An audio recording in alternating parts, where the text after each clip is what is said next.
Bismillahirrahmanirrahim. Bismillahirrahmanirrahim. Assalamualaikum warahmatullahi wabarakatuh. Alhamdulillah, assalatu wassalamu ala rasulillah wa ala alihi wa ashabihi wa mawalah. Ashhadu an la ilaha illallah wahdahu la syarika lah wa ashhadu anna Muhammadan abduhu wa rasuluhu la nabiyya ba'dah. Allahumma salli wa sallim wa barik ala Muhammadin wa ala alihi wa ashabihi ajma'in. Rabbi shrah li sadri wa yassir li amri wa hlul 'uqdatam min lisani yafqahu qawli, amma ba'd. Hadirin sidang jamaah salat maghrib dan isya yang dimuliakan oleh Allah Subhanahu wa taala, kita akan melanjutkan pelajaran kita terkait dengan permasalahan fikih, menyambung apa yang sudah kita sampaikan minggu yang lalu terkait dengan 5 orang imam di dalam ilmu fikih. Pada bagian yang sebelumnya kami sebutkan ada 5 orang imam yang disebutkan oleh Imam Al-Ghazali, yaitu Imam Hanafi, kemudian Imam Maliki, Imam Syafi'i, Imam Hambali, dan Imam Sufyan Ats-Tsauri. Sedikit untuk mengulang pelajaran kita yang telah lalu, ada 2 hal catatan penting yang harus kita ingat. Pertama, bahwa dari 5 imam tersebut 4 diantaranya pengikut mazhabnya sampai sekarang masih ada. Hanafi masih ada pengikutnya, Maliki juga sama, Syafi'i juga sama, Hambali juga sama. Adapun Sufyan Ats-Tsauri, pengikut mazhab beliau itu terakhir sekali ada di abad ke-5 Hijriah. Itu terakhir sekali, berarti sekitar tahun 400-an Hijriah. Itu terakhir sekali. Setelah periode itu praktis 4 mazhab lah yang paling banyak pengikutnya. Itu sebabnya kenapa mazhab-mazhab yang lain kurang periwayatan. Sufyan bin Uyainah itu juga punya mazhab sendiri. Kemudian Imam Al-Laits bin Sa'ad itu juga punya imamnya, mazhabnya sendiri. Kemudian ada lagi Imam Ishaq bin Rahawayh, itu juga punya mazhabnya sendiri. Tapi mazhab mereka ini sudah tidak ada sampai hari ini pengikutnya. Di wilayah Syam itu ada Imam Al-Auza'i namanya. Imam Al-Auza'i itu imam besar di negeri Syam. Orang Syam pasti bermazhab Al-Auza'i. Tapi itu dulu. Sekarang sudah tidak ada orang Syam yang ikut mazhab Al-Auza'i. Kenapa? Karena mazhabnya sudah tidak ada. Pandangan-pandangan dan pendapat-pendapat beliau itu tidak dinukilkan secara utuh oleh para muridnya, sehingga yang tersisa hanya sedikit potongan-potongan dari pendapat beliau.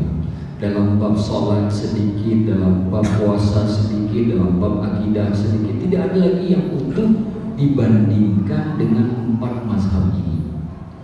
Itu sebabnya kenapa tidak ada lagi pengikutnya. Di Mesir itu mazhabnya Al-Laits bin Sa'ad. Al-Laits bin Sa'ad ini mengambil ilmu dari Imam Nafi'. Imam Nafi' ini juga gurunya Imam Malik. Imam Nafi' ini murid dari Abdullah bin Umar. Abdullah bin Umar muridnya Rasulullah sallallahu alaihi wasallam. Jadi beliau itu tabi'in, mengambil ilmu ke tabi'in besar yang bernama Nafi', satu guru dengan Imam Malik. Imam Laits bin Sa'ad bahkan lebih tua secara umur dibanding Imam Malik. Beliau orang Mesir. Orang Mesir itu menganut mazhab Laits bin Sa'ad. Tapi karena tidak ada yang mengembangkan mazhab karena murid-muridnya tidak banyak menukilkan. Ketika Imam Syafi'i datang dari Baghdad menuju Mesir, justru orang Mesir mazhab terbanyaknya dua.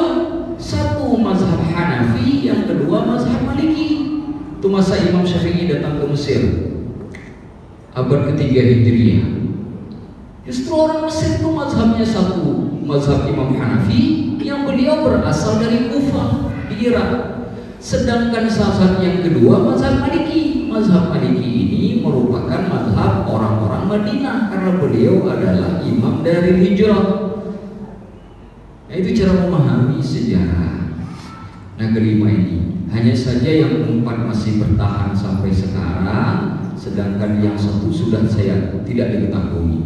Bahkan disebutkan oleh Al-Hafidz Murtadha Az-Zabidi, mazhab Sufyan Ats-Tsauri pengikut terakhirnya ada di abad ke-5 Hijriah. Ini sudah tidak ada. Nah, kalau Syafi'i rata-rata di Asia Tenggara.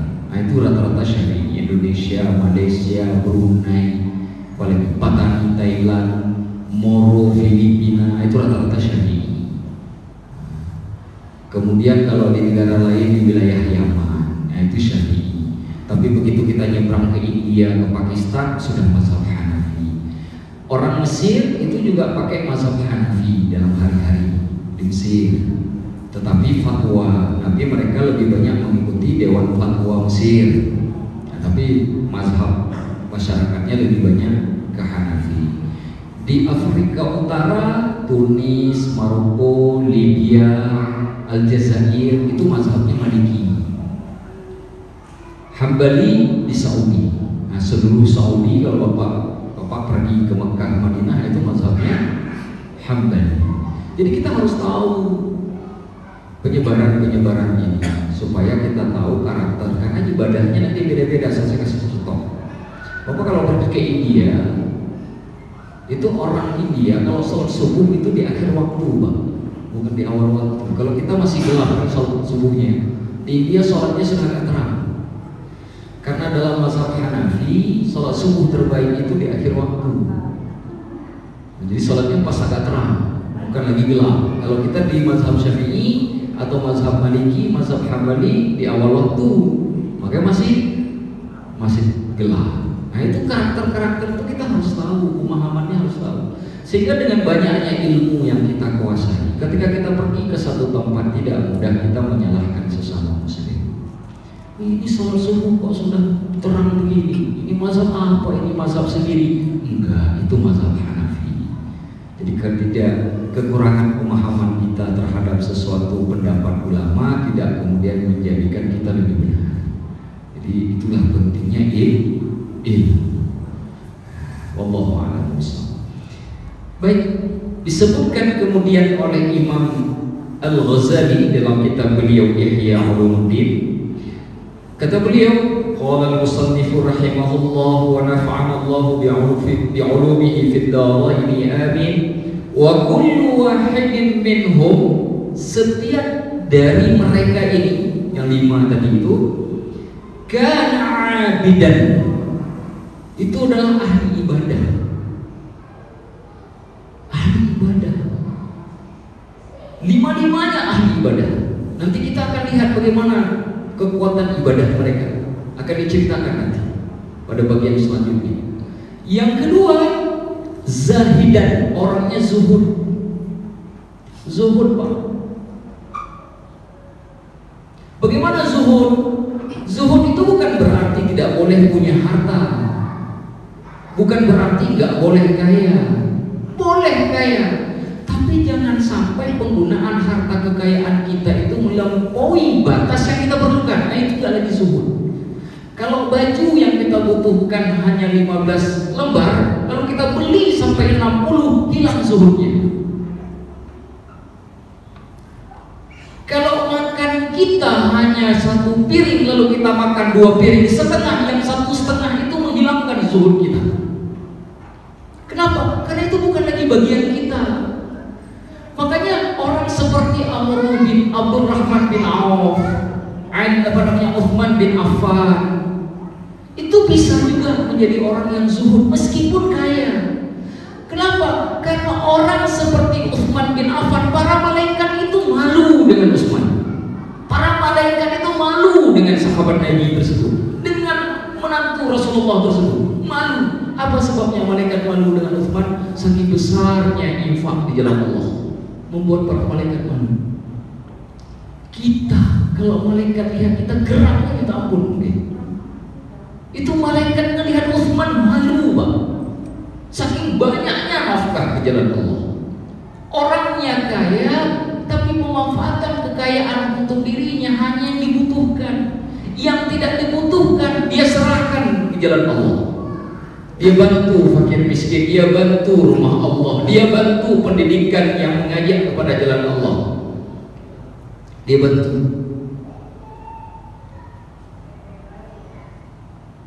Makanya saya pernah jelaskan kesalahan orang tasawuf ketika memahami bahwa yang disebut zuhud itu nggak pernah mandi, pakai baju compang-camping jelek, itu bukan tasawuf. Itu pemahaman salah, bukan begitu tasawuf. Dan itu dikritisi oleh Imam Al-Musyairi dan dikritisi pula oleh Imam Al-Ghazali. Karena zuhud bukan begitu. Zuhud an taj'ala dunya fi yadika la fi qalbik. Kau jadikan dunia di tanganmu, jangan kau letakkan dunia itu di dalam hatimu. Itu zuhud. Jadi bukan cuma orang miskin bisa zuhud, orang kaya bisa zuhud. Kalau begitu Ustaz, saya harus jadi miskin apa harus jadi orang kaya? Tergantung niat. Pengen jadi orang kaya niatnya apa? Terus pengen jadi miskin niatnya apa? Karena di kalangan ulama itu ada yang milih. Ahmad bin Hanbal milih jadi orang miskin, disuruh sama ibunya untuk cari rezeki. Kata beliau, ya ibu, kalau saya cari harta, ini ilmu yang sudah saya pelajari ini hilang semuanya. Jadi beliau memilih jadi orang miskin, ada niatnya. Kita jadi miskin karena malas, kaya karena tamak. Ini dua-duanya salah. Jadi kalau miskinnya karena malas, kayanya karena tamak, lantas sikut kiri, sikut kanan, itu salah. Jadi tanyakan dulu pada diri kita, kenapa memilih jadi orang miskin, kenapa milih jadi orang kaya? Apa niatnya? Apakah niat itu ada lillahi ta'ala, ada Allah atau tidak? Di situ jawabannya. Kan kita sering sholat, Pak, kan begitu niat kita kan? Lillahi ta'ala. Kenapa cuma sholat saja lillahi ta'ala? Makanmu lillahi ta'ala tidak? Pakaian yang dipakai lillahi ta'ala tidak? Keluar rumah lillahi ta'ala apa tidak? Kenapa cuma sholat lillahi ta'ala? Kan Allah nggak minta sholat kita saja kan? Allah minta inna sholati wa nusuki wa mahyaya wa mamati lillahi rabbil alamin. 5 kali dalam sehari ikrar itu kita ucapkan minimal, Pak. Sesungguhnya sholatku, ibadahku, hidupku, matiku karena Allah Ta'ala. Rabb sekalian ada. Lantas kenapa lillahi ta'ala cuma sholat doang? Tuh. Yang kedua, imam yang 5 ini punya sifat zuhud. Satu, ahli ibadah. Diingat, Pak. Satu, ahli ibadah. Yang kedua, zuhud. Wa aliman bi ulumil akhirah. Yang ketiga, alim dengan ilmu akhirat. Apa itu ilmu akhirat? Itu yang bab sebelumnya sudah kita pelajari, yang disebut dengan ilmu syariat. Ilmu akidah, alim. Ilmu hadis, alim. Ilmu fikih, alim. Ilmu tafsir, alim. Ini mereka semuanya. Jangan dikira Imam Ahmad bin Hanbal hanya ngerti ilmu hadis saja. Tidak. Jangan dikira Imam Asy-Syafi'i cuma alim fikih saja nggak ngerti hadis. Tidak. Kan saya sudah cerita minggu kemarin beliau hafal muwatta'nya Imam Malik dari sejak kecil. Bahkan Imam Asy-Syafi'i punya musnad, kitab hadis, namanya Musnad Al-Imam Asy-Syafi'i. Beliau tulis ketika beliau di Mesir. Musnad Imam, beliau ada kitab hadisnya. meskipun banyak orang yang mengkritisi beliau dalam bab ini, dan ini salah. Beliau itu alim hadis. Makanya kami punya guru namanya Syekh Usama Al-Azhari mengatakan begini, kitab hadis, ilmu hadis pertama sekali yang sudah membicarakan teori-teori hadis pertama sekali itu ditulis zamannya ulama salafus saleh, yaitu nama kitabnya Ar-Risalah. Itu kitabnya Imam Asy-Syafi'i. Orang tahu kitab Ar-Risalah sebagai kitab usul fikih, padahal di dalamnya juga menceritakan teori-teori hadis di dalamnya. Jadi kitab hadis pertama itu bukan setelah masa salaf, dari masa salaf sudah ada, ditulis oleh Imam Syafi'i sendiri. Hanya bukan kitab yang berdiri sendiri, tapi bab-babnya itu ada penjelasan terkait dengan ilmu hadis. Misalkan tentang pengamalan hadis mursal, itu sudah ada. Nah, mereka ini alim semuanya. Nah, kita yang mengkritisi para ulama, ilmu akidah tidak bisa, ilmu hadis kagak paham, ilmu tafsir gak ngerti, karena gak bisa bahasa Arab. Nah, ini salah, Pak. Gak bisa bahasa Arab aja sudah cukup membuat kita diam, karena kita tidak punya alasan untuk mengkritik, karena dari dasarnya gak punya. Gak bisa bahasa Arab aja sudah harus membuat kita diam. Harus lebih banyak mendengar daripada berbicara. Makanya Allah ngasih telinga dua, ngasih mulut satu. Meskipun dalam kenyataan banyak orang menggunakan dua mulut, satu telinga. Itu yang kacau. Kita ini menyalahi kodrat dan fitrah yang Allah berikan. Ini masalahnya. Alim ilmu akhirat sudah 3. Saya ulang lagi. 1, ahli ibadah. 2, zuhud. 3, alim ilmu akhirat. Itu 3 sifat sudah. Yang keempat, wa faqihan fi masalihil khalqi fid dunya. Mereka paham betul, mengerti sekali dengan kemaslahatan hamba dan para makhluknya di dunia. Mengerti betul. Makanya para imam ini kalau berbicara seakan-akan emas yang keluar dari dasar samudra. Kalimatnya menyejukkan, mengarahkan, membuat orang cerdas. Murid-muridnya jadi manusia semuanya. Kenapa? Karena yang keluar dari mulut mereka intan, emas permata. Kenapa begitu? Karena mereka mengerti betul kemaslahatan orang. Nanti disebutkan di sini Imam Syafi'i mengatakan, aku tidak pernah mendebat orang hanya karena supaya aku ingin menang, dia ingin kalah. Orang yang mendebat itu tidak kalah. Tidak pernah, kata Imam Syafi'i. Jadi berdiskusi dengan orang saja bukan karena ingin mengalahkan orang yang berdiskusi dengan beliau. Bukan itu tujuannya. Berapa banyak kita kalau berdiskusi dengan orang tujuannya untuk menjatuhkan? Apakah itu intan? Apakah itu emas permata? Bukan.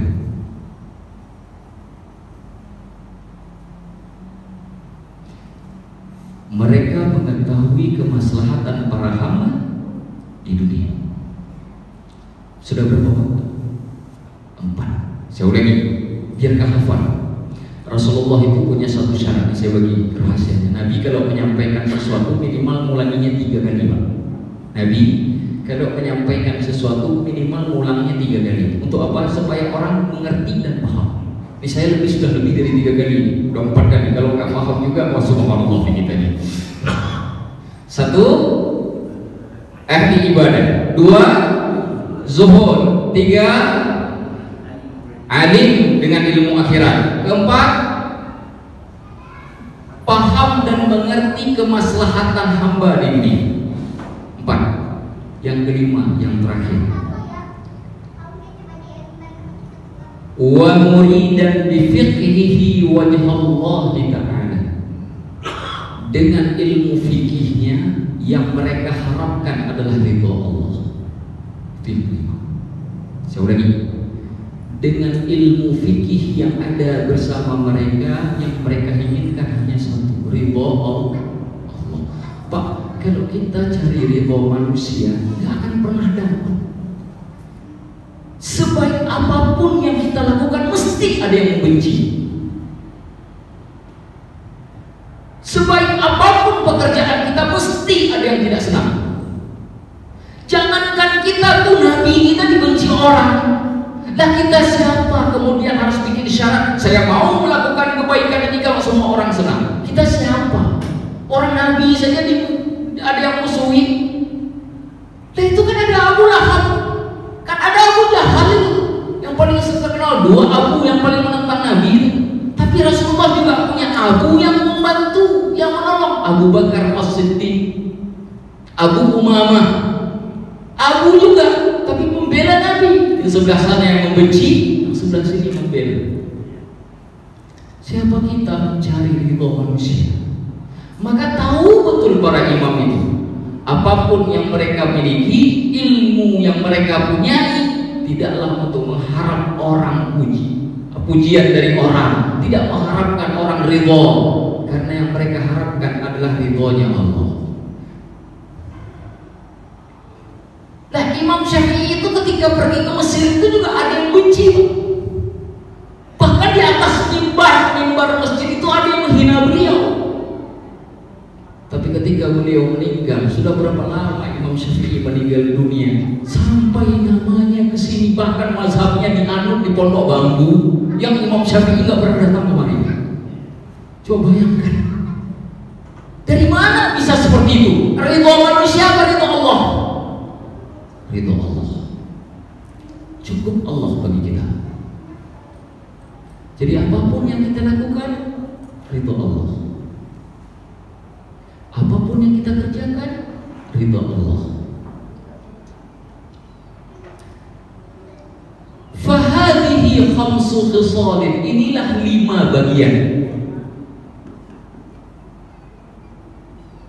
yang dimiliki oleh para ulama-ulama dulu, khususnya dengan 5 orang yang sudah kita sebutkan tadi. 1, ahli ibadah, yang kedua zuhud, yang ketiga alim ilmu akhirat, yang keempat mengerti dengan kemaslahatan manusia ataupun makhluk di dunia, yang terakhir mengharapkan ridho Allah. 5 ini.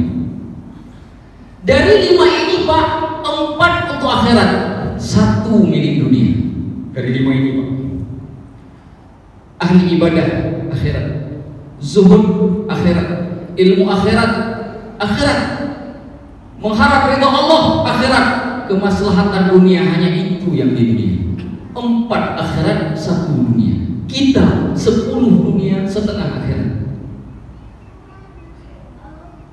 Kita kalau kedudukan kita begitu jauh dengan para imam ini saja, lantas bagaimana kita dengan sahabat Nabi? Bagaimana kita dengan Nabi? Jauh betul, ya Allah. Kalau dengan para imam ini segini jauhnya. 4 sifat yang mereka miliki, penyerahannya hanya untuk akhirat, 1 yang ini. Kenapa cuma 1 Ustaz di dunia? Wa mal hayatud dunya illa mata'ul ghurur. Karena kesenangan dunia, kehidupan dunia ini enggak lebih dari kesenangan belaka saja. Makan, minum. Malam ini senang makan kopi, enak. Kopi enak. Besok pagi pengen lagi. Mana enaknya kopi dari malam? Hilang kok. Ternyata ketika datang pagi hari hilang. Pengen minum lagi yang baru. Kenapa? Karena semangatnya, senangnya sementara, gak abadi. Kesenangan yang abadi itu ya akhirat. Makanya mereka serahkan 4 untuk Allah, 1 kebutuhan dunia. Kenapa dunia dibutuhkan? Karena dunia tidak boleh dilupakan. Sudah kita bahas sebelumnya.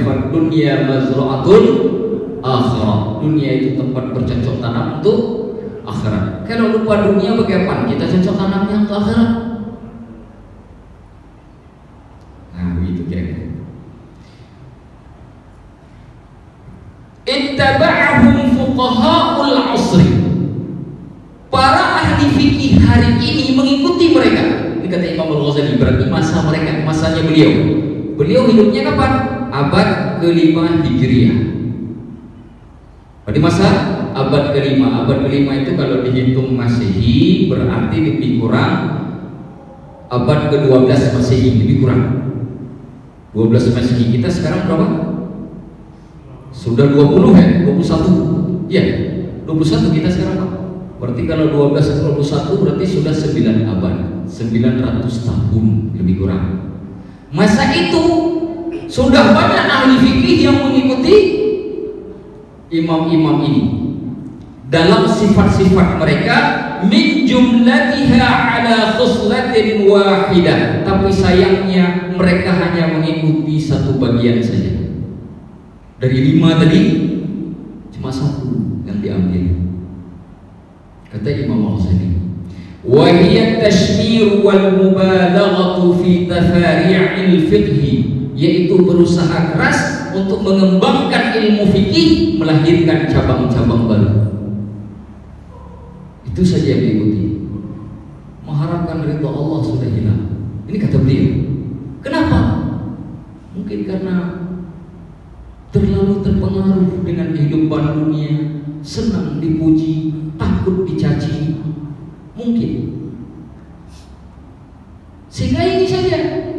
Itu kata beliau. Bayangkan kalau zaman Imam Ghazali saja sudah ada yang seperti ini, zaman kita bagaimana Pak? Maka jangan heran ahli fikih terkadang malah justru memecah belah, bukan menyatukan. Kenapa begitu? Karena mereka ngambil 1, nggak ngambil 5. Padahal sifat ahli fikih itu 5.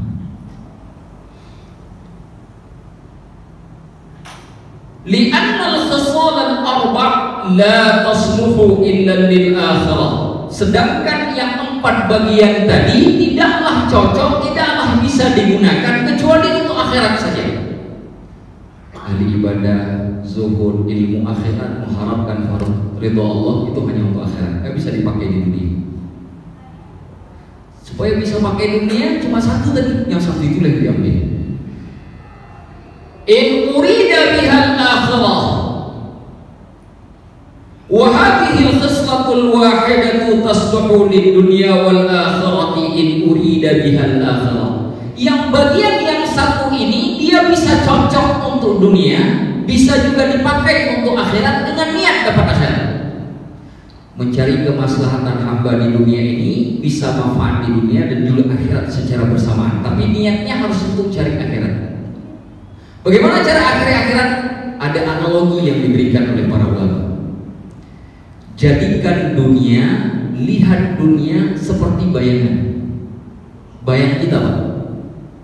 Kalau bayang di depan, dibayang di depan, sekuat apapun kita berlari, tetap bayangnya di depan. Gak akan sanggup kita kejar kalau bayangnya di depan. Tapi kalau bayangnya di belakang, sekuat apapun kita berlari, dia tetap akan mengikuti.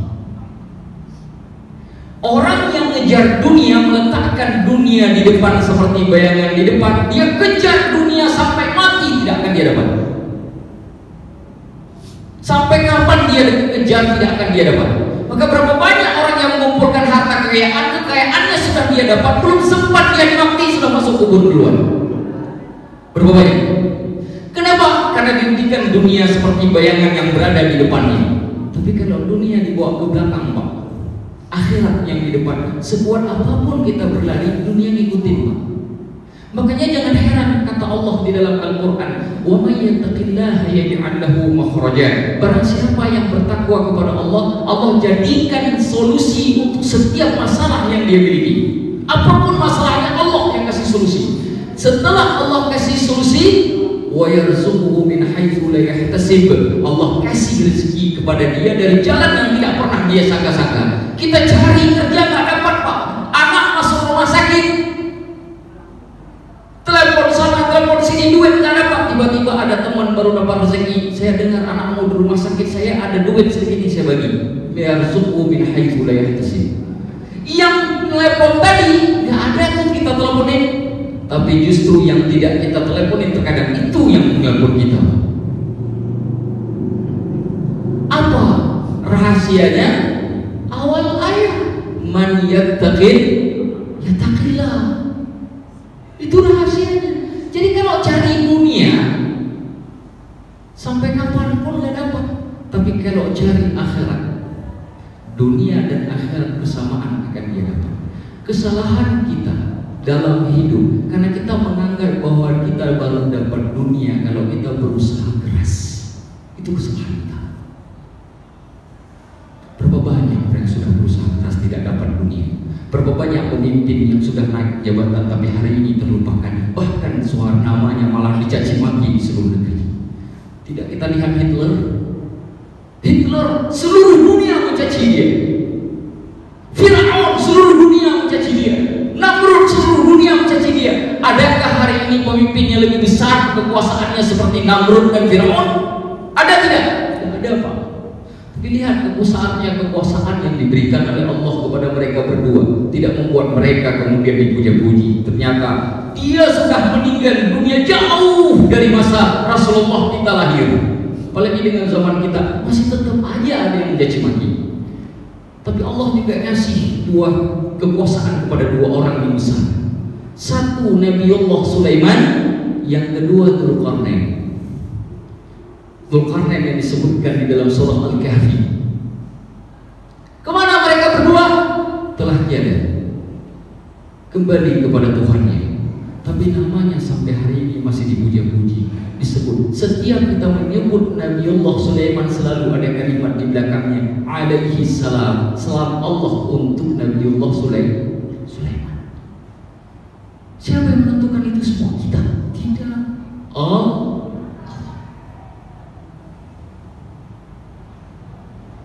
Itu yang harus kita hadirkan dalam pemahaman kita, bahwa kita ini bukan siapa-siapa. Wa fali salahiha di dunya syamaru laha wa da'u biha musyabahata ulaikal a'immah. Agar memiliki kemaslahatan di dunia, mereka berusaha keras untuk dapat ilmu tersebut. Ini Pak, orang belajar ilmu agama bukan untuk agama. Belajar ilmu agama supaya banyak pengikut, majelis taklimnya penuh, banyak yang ngasih sumbangan. Ini bukan lagi cari akhirat, ini cari dunia. Lalu kata Imam Al-Ghazali, wadda'u biha musyabahata ulaikal a'immah. Mereka lalu mendakwakan diri sama dengan para imam-imam tersebut.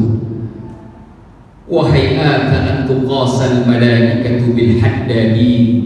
Oh, mustahil sekali memberi analogi perbandingan antara malaikat dengan tukang besi. Itu kata Imam Ghazali. Gimana membandingkan tukang besi dengan para malaikat? Mereka punya 5 sifat, sedangkan engkau mengambil 1 sifat. Lalu bagaimana mungkin engkau disamakan dengan mereka? Keras sekali sindiran Imam Al-Ghazali kepada orang yang berilmu seperti itu. Orang yang datang ke majelis taklim mencari ilmu tapi masih bersikap yang seperti ini. Keras sekali sindiran beliau. Falinuridil ana min ahwalihim. Sekarang saatnya kita menceritakan kondisi-kondisi mereka, mayadullu ala hadhil khisalil arba', yang menunjukkan kepada bagian yang 4. Bagian yang 4 itu yang hubungannya dengan akhirat saja. Tadi ada 5, yang 4 saja.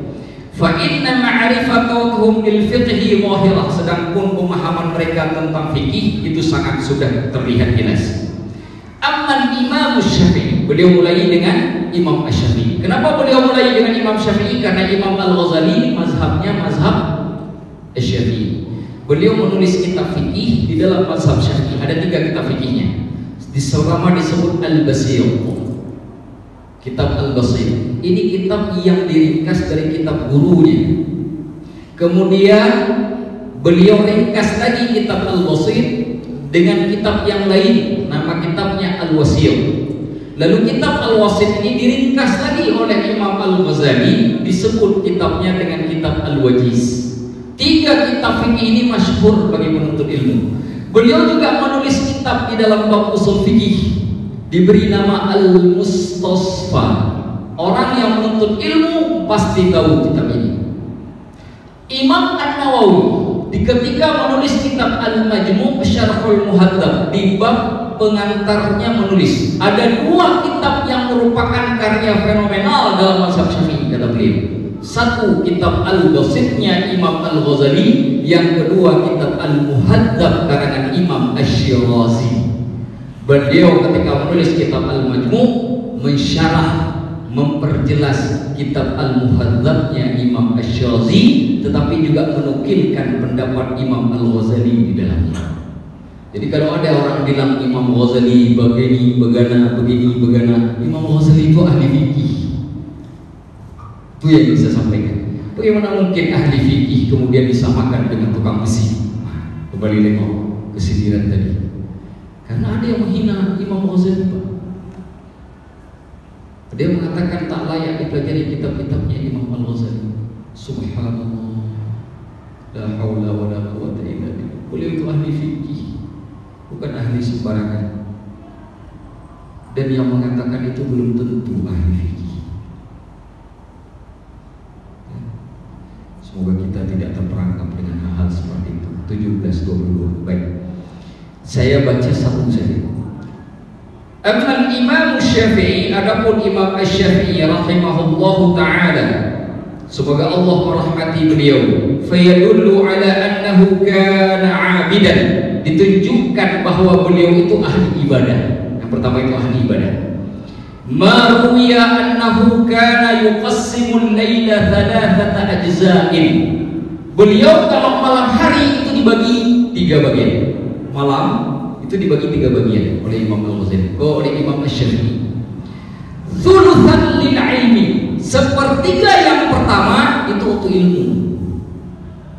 Sepertiga yang pertama untuk ilmu. Alhamdulillah malam ini ada ngaji. Nah, sudah masuklah sepertiga pertama ini, walaupun nggak sampai penuh, minimal sudah belajar ilmu. Khusus malam Selasa, saya nggak tahu malam yang lain. Bagi yang datang ke majelis, bagi yang nggak datang saya juga tidak mengerti. Mungkin kita harapkan tidak datang ke majelis ini, tapi datang ke majelis yang lain. Amin ya rabbal alamin. Wa thulutsan lil ibadah, sepertiga yang kedua untuk ibadah. Ini pertanyaannya, nanti habis pulang rumah ngapain? Tidur dong, setengah. Udah salah. Harusnya ibadah itu macam-macam. Bisa baca Al-Quran, bisa ulang pelajaran, bisa sholat, bisa zikir, bisa macam-macam. Karena jenis ibadah bukan satu jenis. Yang ketiga, wa thulutsan lin-naum, sepertiga akhir baru buat tidur.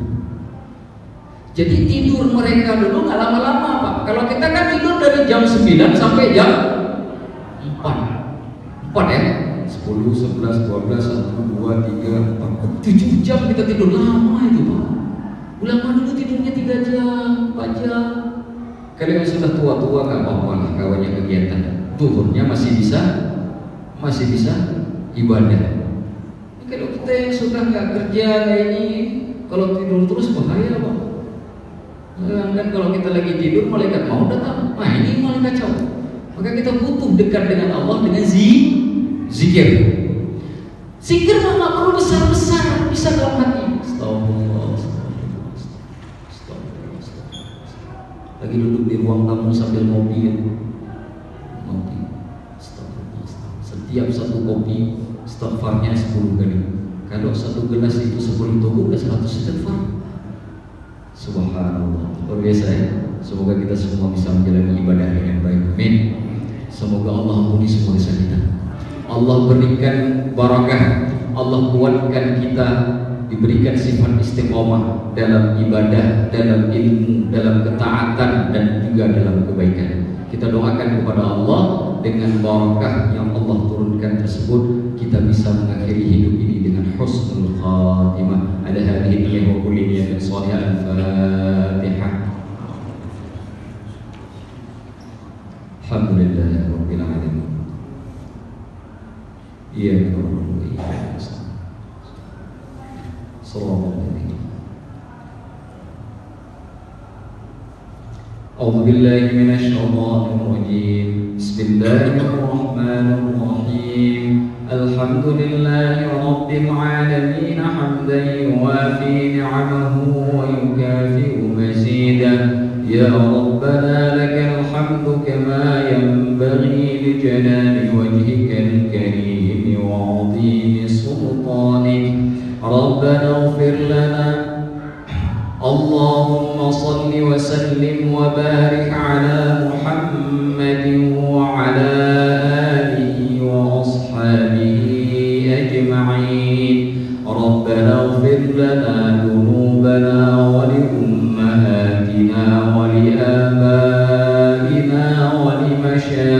لمشايخنا ولأساتذنا ولجميع المسلمين والمسلمات والمؤمنين والمؤمنات الأحياء منهم والأموات إنك سميع قريب مجيب الدعوات يا قاضي الحاجات ويا كاشف الكربات ويا غافر الزلات اللهم بارك لنا فإنك أنت خير المباركين وارحمنا إنك أنت أرحم الراحمين واغفر لنا فإنك أنت الغفور الرحيم واعف عنا فإنك أنت خير العافين وأصلح لنا دنيانا وآخرتنا فإنك أنت خير المصلحين اللهم هون علينا في سكرات الموت والنجاة من النار والعفو عند الحساب اللهم إنا نسألك رضاك والجنة ونعوذ بك من سخطك والنار اللهم افتح لنا أبواب مغفرتك وأبواب رحمتك وأبواب رزقك وأبواب فضلك ونسألك من فضلك يا الله يا واسع عليم ربنا تقبل منا إنك أنت السميع العليم وتب علينا إنك أنت التواب الرحيم ربنا ظلمنا أنفسنا وإن لم تغفر لنا وترحمنا لنكونن من الخاسرين ربنا آتنا في الدنيا حسنة وفي الآخرة حسنة وقنا عذاب النار وصلى الله على محمد وعلى آله وبارك وسلم وسلام على المرسلين والحمد لله رب العالمين. فبأي آلاء ربكما تكذبان